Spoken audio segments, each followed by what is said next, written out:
Hello guys, it's been a while since my last video. I think about 2 weeks today. So today's Monday, the 11th of July. I'm just heading to uni now, and quite a few things have happened since the last video, which is a garden tour. It's a little bit different. So I was back home for that one, and soon after that I go back to uni on like the Thursday, I think it was. And that evening there was an event run by one of the groups in our university called the Material Society. So it tends to be things related to careers. This one was about what's the point or how to get your chartership, and it's basically professional recognition. So you don't have to be in academia, you could be in industry as well, and then you log up say 5 years worth of things that you do in industry, and then this professional body basically stamps you with a big chartership label saying yes, you're good enough. I'm back at the lake now. It's getting a bit windy at the cathedral, but yeah, the chartership cafe was good. I didn't explain it very well. If you have it, then it's a big tick on your CV. This big institution saying yes, this person has loads of experience and we trust what they are capable of, their skill set. Also, that weekend was, what happened? That was my birthday weekend. So it was my 24th birthday on Monday, so a week ago today. I kept forgetting about it because I don't really celebrate birthdays anymore, but I had a nice surprise birthday party that my housemates organised, and I had loads of friends. I've never had a surprise birthday party. It might seem very, I don't know, normal or the done thing for a lot of people, but I've never had one before, and it was a really nice surprise. Yeah, then from after that weekend on Monday, the 4th of July, which was actually my birthday, a group of us headed out to the conference, the poster conference residential event at Hurstmonceux Castle in the southeast of England, and such a good event. That ran from Monday to Thursday, and it was run by SEPNet, which I just heard about recently. The Southeast Physics Network, and it was a really good, well organised, fun event based in the castle. So as I said, it was 4 days and they paid for everything, which is really good. It was only the second event that I've gone to run by this network, but I'm really enjoying them so far. So a few weeks ago there was one that was based on uni here called Connecting Researchers with Industry, and that was really fun. So that was the thing. It was kind of like speed dating but for professional networking. That was really fun.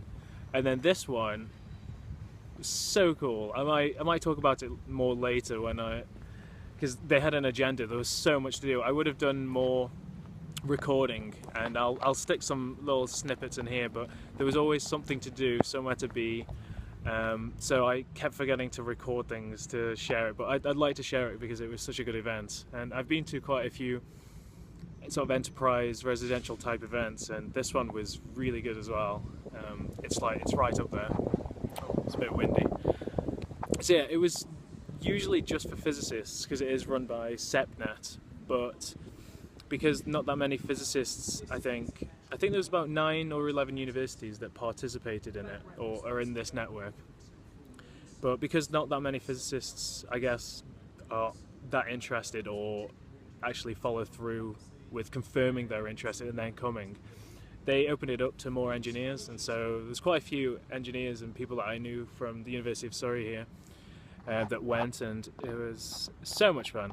So that was last week, Thursday. Got back to Guildford very late because there were loads of train strikes. It wasn't the best journey, but it helped me catch up on some reading.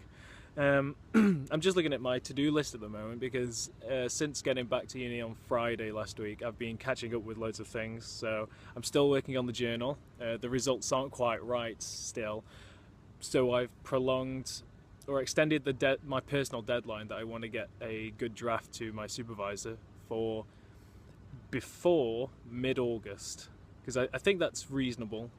Because before I was always saying, oh, it'll take me 1 more week or 2 more weeks, and it was just not going to happen now that I look back at it. So I've extended my journal deadline.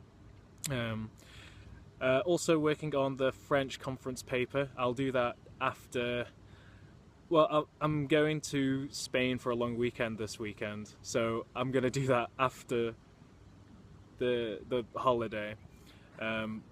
So I'm going to have a solid month of just getting that paper done, because I haven't started anything on it yet. I've just done some preliminary work for it, brief literature research. But I basically got to do that conference paper with a colleague who's doing a lot of the results for it in basically 1 month. What else? I'm also going to touch up my CV. That's on my agenda today, because one of the groups in the university here, based in the library, they run a program called the Research and Development Program, and it's really useful for loads of talks and sessions and workshops for PhD students. So there are only 3 compulsory ones that you ever have to do in your 3 years PhD, but there are, I think, maybe 30 or 40 at least different sessions run every year, and it's all sorts of things like how to read literature properly, or how to write, how to improve your CV, or how to present, or how to do a poster presentation, which is one of the ones I went to a while ago. But they're really useful. So I forgot what I was going to say. Oh yeah, that's it. So they shot some emails out recently, about 2 weeks ago, with the short bios of loads of mentors. And because I'm quite interested in business related things, and what I keep coming across is that people strongly recommend you get a mentor. So someone who's been in your position but is a few years progressed, so they know all the little mistakes and what you should do and what you shouldn't do to get the best outcome. There was one guy that they put in an email that I was really interested in, he was a PhD researcher in Surrey, but now he's an expert in microwave antennas, I think it was, and he's quite interested in research and business, and this is just what I want at the moment, related to my sort of long-term project goals of the deployable helical antenna. So I think he's got a lot of expertise that's going to apply directly to me, which is, I want to get his opinion on my plans and see where I might be going wrong and the parts that I might be doing right. So they asked for a CV to be sent over so that they know what I'm after. And then what else? I'm gonna read over one of my friend's CVs. Actually, it's just a coincidence because they want help with it. And I'm still sorting out travel grant applications for the French conference, so I'm still trying to look for funding for that. And I'm still, it's a little bit of a hassle, but if you can get some money to help you travel, then it's well worth it. So yeah, that's what I'm up to today. Gonna start the day. Just thought I'd give you guys an update because I haven't done one in a while. I'm not usually one for self-analysing or looking a lot at the past. I'm always thinking about the present and then the future and what's next and what's next and what's next and what's next. But I try and do these videos as much as possible, just so I can share what the experience is like. And a lot has happened in 2 weeks, so I have more to talk about now. Almost forgot, another important update is equipment. I'm finally getting loads of equipment now for my next experiments, which I'll take some video and share what's come so far and the plans, because that's really exciting. Making stuff is, nothing compares to it. It's always nice knowing some theory and doing some modelling and getting some results and making small samples, but you'll see later when I do some recording that this is a much larger scale, which is very exciting. And something that's very closely tied to that is I'm currently drafting up a sort of commercial project or research exploitation project, which is hopefully going to get some funding, and it's a nice 6-month project where I'll be able to commercialise my research, or a part of it anyway, and I'll talk about that later. Yeah, exciting stuff. Right, so we're in the Space Centre now, and I thought I'd share some of the stuff that's in here. This is usually where they set up some satellites, CubeSats with solar sails, or just sails to deorbit satellites anyway, like that. It's a little model. So here's the start of my equipment. It's just this grey thing. This is basically a big cuboid blanket, so I can make a big oven. So one of the problems in the university at the moment is that we don't have very large ovens for large composite samples, and this is where my stuff sits at the moment. So I've got some materials in there and some tubing in there. So this stuff is going to be useful for my manufacturing. And here I've got a very good aluminium structure. So there's 8 lengths in there, 4 lengths in there. So I can make a 2 meter by 2 meter by 1.5 meter oven, and this is so I can cure or bake some composites, some large scale ones. Yeah, so at the moment I'm restricted by lengths of, let's see, where's the, I think it's in the office at the moment. But yeah, anyway, at the moment all I can make is tubes of about 50 centimeters in length. So with this oven, hopefully, all I have to do is construct it, turn some heaters on, 200 degrees, 20 minutes, and hopefully I'll have some nice big samples that are like 3 meters long. So this changes everything. The scale is up. And related to the commercial application project I'm going to be working on, I'm hoping to make some kind of tent. It's just an idea for a product at the moment, but it could have been anything. I just needed somewhere to start. But basically a tent that you could roll up like a tape measure. So I'm thinking of a tagline like "a tent in your pocket" or something like that. And I'll show some diagrams of roughly what I've got in mind.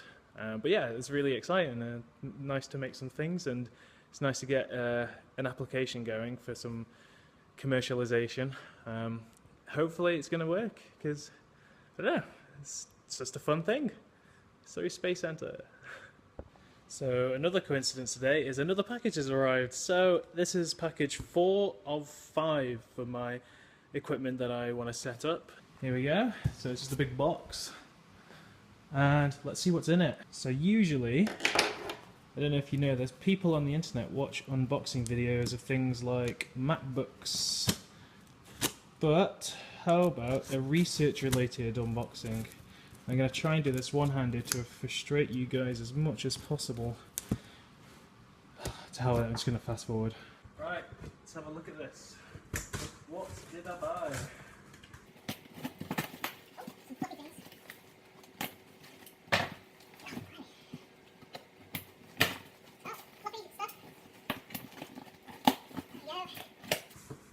Yeah, so as I say, this is the 4th item of what I need. What I'm waiting for now is basically fan heaters for my oven. So I'm going to get 3 of those. Ah, cool. So I have some springs. Wow, they're a lot floppy than what I thought. So I got 5 of these of different length, all the way from 1 meter to 5 meter. And this is it's a bit heavy. Maybe you can see that. It's just a spring.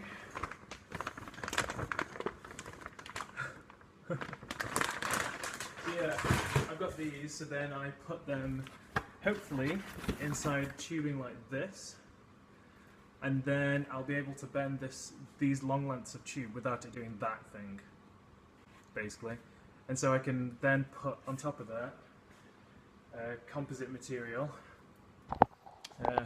this stuff,